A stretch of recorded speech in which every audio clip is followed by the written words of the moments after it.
Bonsoir, bonsoir et bienvenue. Puisque c'est la dernière émission de la saison de Mélodie Nocturne, permettez-moi une petite confidence, ou plutôt une anecdote familiale.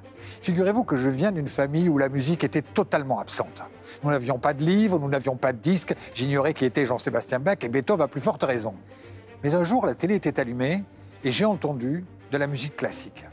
Parce que l'écran restait là et j'ai dit à ma mère, mais qu'est-ce que c'est ? Et j'ai eu l'impression de découvrir un monde merveilleux et ça m'a engagé à découvrir et à aimer la musique.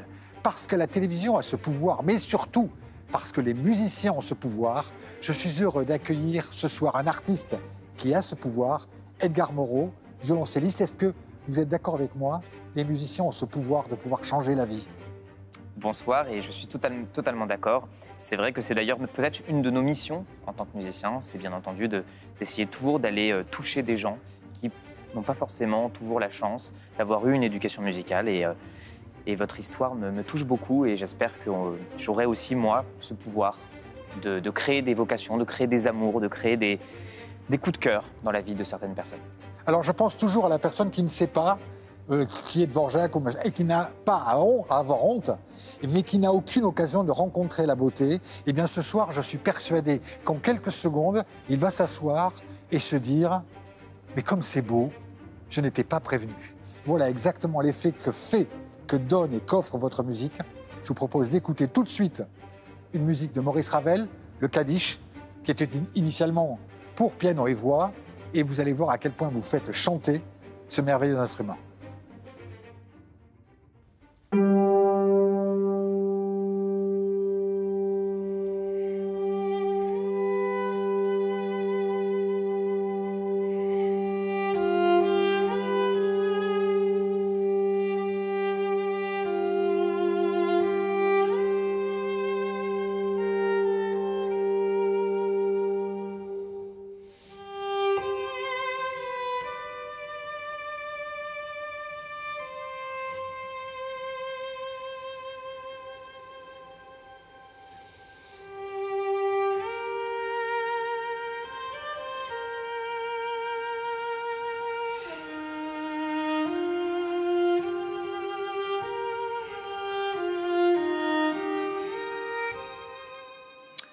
Edgar, est-ce que vous pouvez me présenter votre plus proche compagnon de vie?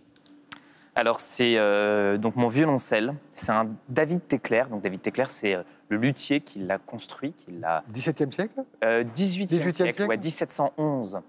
Donc tout début 18e, c'est l'école de Rome. En fait, on appelle souvent dans la lutherie italienne très prestigieuse, on connaît Stradivarius par exemple, qui est le plus connu d'entre eux, mais donc c'était l'école de Crémone, Stradivarius. Et là, c'est l'école de Rome, il y a plusieurs écoles comme ça, et donc ça fait partie des instruments peut-être les plus magnifiques au monde, en tout cas à mon humble avis. Alors Edgar, vous êtes aujourd'hui sollicité par les orchestres, par les grands musiciens de musique de chambre, vous tournez sans arrêt, vous êtes de concert en concert.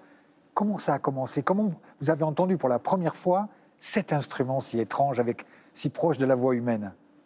Écoutez, c'est une histoire un peu similaire à la vôtre. Alors, pas via la télévision, mais c'est vrai que je viens d'une famille qui n'était pas forcément musicienne à la base.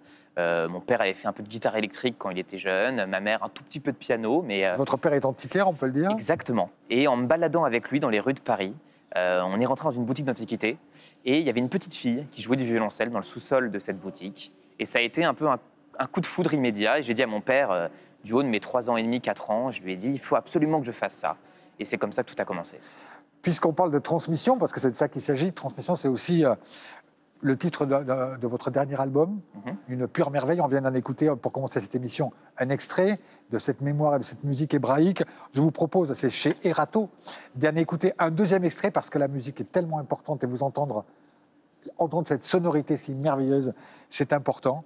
Le premier mouvement, chez l'homo, de la rhapsodie hébraïque d'Ernest Bloch. Pouvez nous dire rapidement qui était Ernest Bloch, parce que c'est un personnage absolument incroyable. Bien sûr, c'est un compositeur d'origine juive. C'est vrai que ce côté transmission, moi, ça fait partie aussi un peu de mon identité. Du côté de ma mère, c'est cette tradition juive qui me vient. Et Ernest Bloch fait partie de ces grands compositeurs qui ont écrit pour la voix, pour beaucoup d'instruments. Il a écrit pour Hollywood aussi, non? Il a écrit également pour Hollywood, effectivement, pour de la musique de film, etc. Et d'ailleurs, c'est une musique qui, je pense, touche tout à chacun il y a ce côté extrêmement accessible, extrêmement chanté, extrêmement lyrique et en même temps très intérieur. Cette manière de faire chanter jusqu'à la magie. On écoute.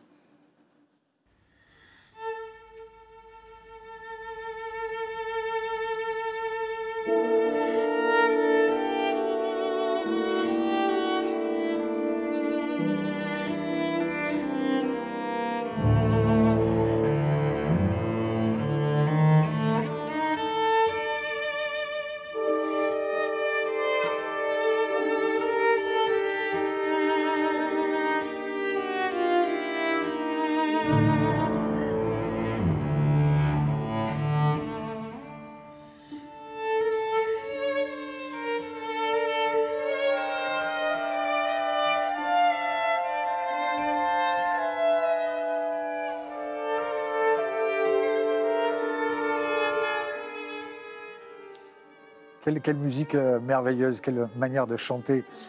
On a parlé de papa, maman, le souvenir de chez l'antiquaire, mais les Moreau, c'est une famille de musiciens, parce que si papa et maman n'étaient pas musiciens, vous êtes l'aîné d'une fratrie de musiciens. C'est vrai, j'ai 2 frères et une sœur qui font tous de la musique, et donc j'ai donné un petit peu l'exemple. Vous êtes l'aîné? Je suis l'aîné, donc effectivement... c'est des responsabilités terribles. C'est des responsabilités terribles, mais en même temps, c'est une grande chance de faire de la musique en famille, parce que quand vous avez eu la même éducation, quand vous avez le même amour, la même passion, alors après, il y a parfois aussi des conflits familiales, dans la manière de travailler, il y a un peu moins de filtres, mais c'est aussi magnifique. Et nous, mais vous faites que professionnellement, vous jouez ensemble, ou ça vous arrive à la maison pour le plaisir ou pour... Alors, la vie fait que maintenant, on n'habite plus dans la même maison. Imagine. Mais en tout cas, originellement, je dois dire, pendant notre enfance, on jouait beaucoup ensemble pour le plaisir. Et puis maintenant, c'est devenu professionnel, mais ça reste toujours du plaisir. Voilà. On a cette chance de pouvoir faire de la musique en famille et de partager la scène ensemble. Alors, vous avez fait un disque que je conseille parce que c'est vraiment une pure merveille, Family Affair. Non, c'est pas de Sly and Family Stone, c'est des frères Moreau. Et là, vous avez enchanté le répertoire avec Dvorak, n'est-ce pas? Et avec Eric Wolfgang Korngold, pardon. Je vous propose d'écouter un extrait qui est du Dvorak, qui est extrait des 5 bagatelles, opus 47. Regardez bien comme cette fratrie, la sœur et les frères, s'entendent à merveille.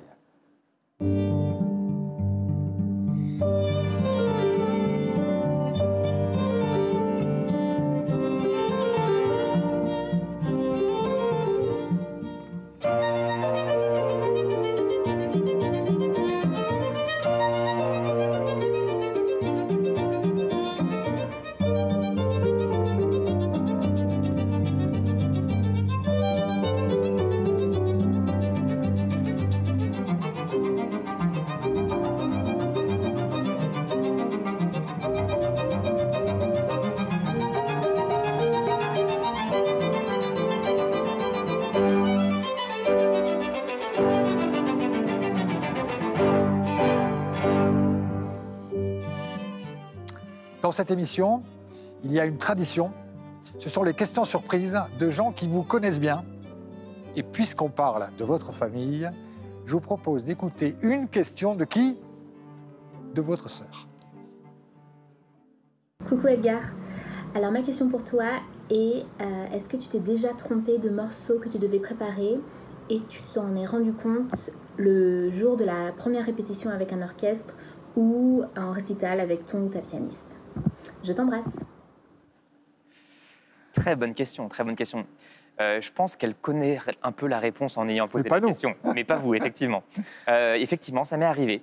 Il faut savoir qu'on a un compositeur qui a écrit beaucoup de concertos pour violoncelle qui s'appelle Boccherini.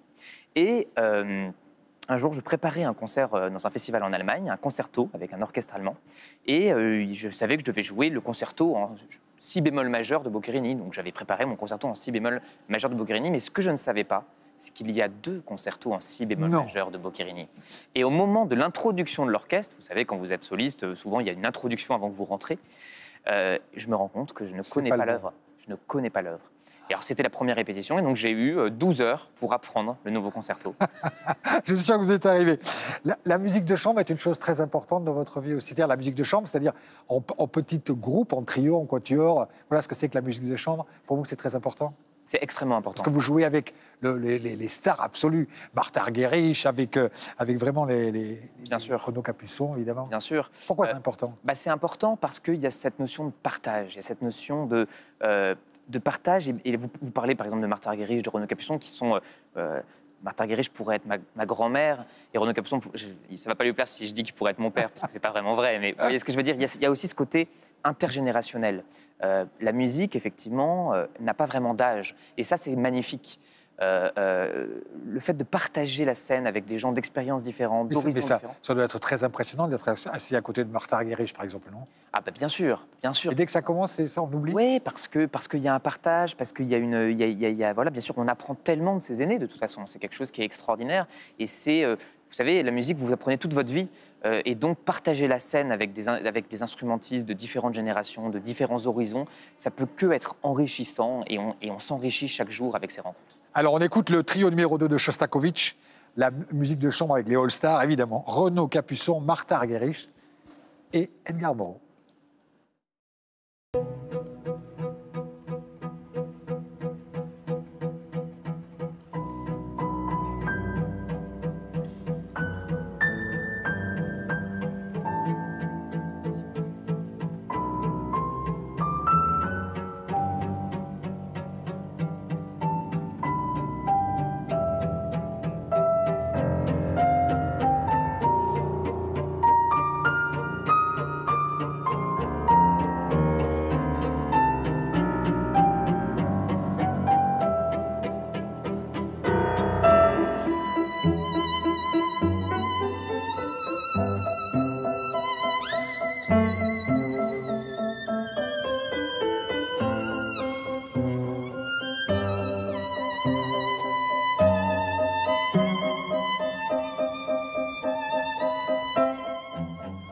Renaud Capuçon, là qu'on entend, c'est quelqu'un qui a beaucoup compté dans votre carrière? Énormément. Énormément. J'ai rencontré Renaud il y a, je dirais, 12 ans, après que j'ai eu un grand prix d'un concours international, qui sont un peu les moyens de se faire connaître quand on est jeune. Concours Tchaïkovski. Effectivement, juste après le concours Tchaïkovski. Et donc, Renaud m'avait contacté, je me souviens, en me disant « j'aimerais beaucoup te rencontrer » etc. Et de là est né, effectivement, presque une sorte de parrainage de sa part, mais après une amitié aussi. C'est vrai que ça fait 12 ans qu'on joue ensemble, et puis c'est devenu vraiment un ami, c'est devenu vraiment quelqu'un avec lequel j'échange beaucoup. J'ai la chance d'être très proche de lui, donc parfois quand j'ai besoin aussi de conseils, je n'hésite pas à aller vers lui. Et puis voilà, c'est une relation à la base magnifique musicalement, mais également humainement. Mais je crois qu'il a une question d'ami, Renaud Capuçon. Salut Edgar, est-ce que tu peux nous raconter ce qui t'est arrivé de plus fou avant ou pendant un concert? À bientôt. Ce qui m'est arrivé de plus fou, alors j'ai une anecdote qui me vient comme ça. Je suis un peu pris de court parce que j'ai pas eu le temps de réfléchir, mais je me souviens d'une fois, alors c'est pas très professionnel, mais où j'étais attaqué par une guêpe dans un concert en plein air, et il s'avère que j'ai un petit peu la phobie des guêpes. Et donc j'étais en train de jouer en plus un mouvement lent, vous savez, donc vous êtes censé avoir un contrôle de l'archer très important, etc. C'est quoi, vous l'avez? Ah ça a été une catastrophe. Et là, d'un coup, pris de panique, j'ai commencé, vous voyez, et puis bon voilà. Et finalement, tout s'est bien passé. Et je me suis même permis de glisser une petite phrase au public en leur expliquant la situation. Et tout le monde a rigolé. Et tout s'est très bien fini. On va écouter un autre extrait musical. C'est dans la fameuse et mythique émission des Carrefours de l'Odéon. J'ai choisi ce morceau parce qu'on entend René Capuçon, évidemment, on entend Guillaume Stillen, on entend Adrien Lamarca, mais on entend aussi le très regretté Nicolas Angelich, à qui on pense très souvent, ce pianiste absolument merveilleux, cet être humain aussi absolument merveilleux. On écoute le quintet en fa mineur, opus 34, Johannes Brahms.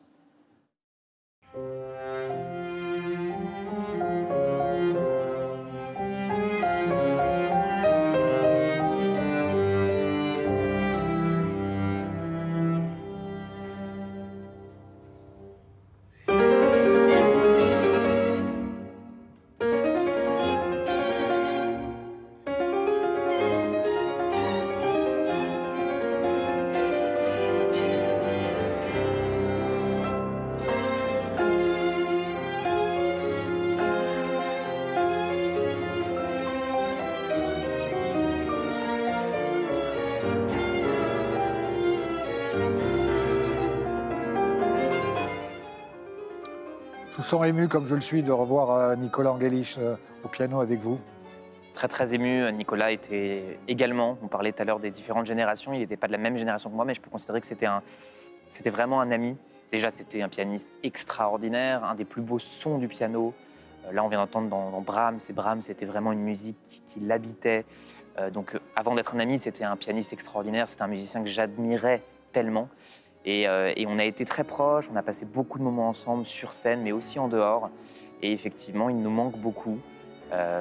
C'est quelque chose forcément de très bouleversant quand vous perdez des gens proches de vous et de cette stature si jeune. Alors on va repartir vers des choses un peu plus légères, quoique absolument pas légères. Je dois vous féliciter, puisque vous venez d'être nommé au Conservatoire national supérieur de musique de Paris, un poste ô combien prestigieux, mais vous avez presque l'âge de vos élèves. Il y a seulement 10 ans, vous étiez encore élève. J'ai quelqu'un qui a une petite question à vous poser à ce sujet, un grand journaliste, un grand homme de médias, et aussi, je crois, un violoncelliste. Frédéric Lodéon. Cher Edgar, je suis très heureux de cette nouvelle. J'apprends que tu vas être professeur au Conservatoire national supérieur de musique de Paris. C'est magnifique pour la musique, c'est magnifique pour le violoncelle, pour tes étudiants. Et comme tu as déjà une très grande carrière de soliste, de musicien de chambre, tu auras évidemment une charge supplémentaire, mais une charge qui sera une joie, j'en suis sûr. Peux-tu nous dire simplement comment tu envisages de concilier toutes ces activités sans faire trop de sacrifices? En tout cas, moi je souhaite que ça marche le mieux possible parce que ce sera un cadeau pour tous et je t'embrasse de tout mon cœur. Je l'embrasse également, Frédéric, que j'aime beaucoup. Je vais être très bref. Je vais faire comme j'ai toujours fait, les choses avec passion, avec excellence et avec responsabilité, parce que c'est ce que je dois à tous mes futurs étudiants. Il y a quand même une très grande tradition du violoncelle en France, il faut le rappeler. Extraordinaire qui vient des grands maîtres Fournier, Navarra, Tortelier, Gendron et mon professeur Philippe Muller qui a beaucoup compté pour moi et donc j'espère être à la hauteur et voilà. C'est bien de citer ces maîtres. On va terminer cette émission en saluant, puisque c'est la dernière de la saison, ceux qui ont été nos partenaires tout au long de cette année, à commencer par Jazz Magazine qui sort un nouveau numéro. Jazz Magazine, je ne sais pas si vous aimez le jazz, mais il salue 2 très grands musiciens qu'on pourrait qualifier de musiciens classiques qui nous ont quittés, Ahmad Jamal, le pianiste, et Wayne Shorter, le saxophoniste. Un numéro très émouvant également. Et Classica, qui fête, notre partenaire aussi, qui fête ses 25 ans, figurez-vous, et qui pose cette question fondamentale à laquelle vous nous avez répondu en musique. Comment va le classique depuis 25 ans? En écoutant Edgar Moreau, il va très bien. Merci, bonsoir, on se retrouve au mois de septembre. Merci Edgar. Merci.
Thank you.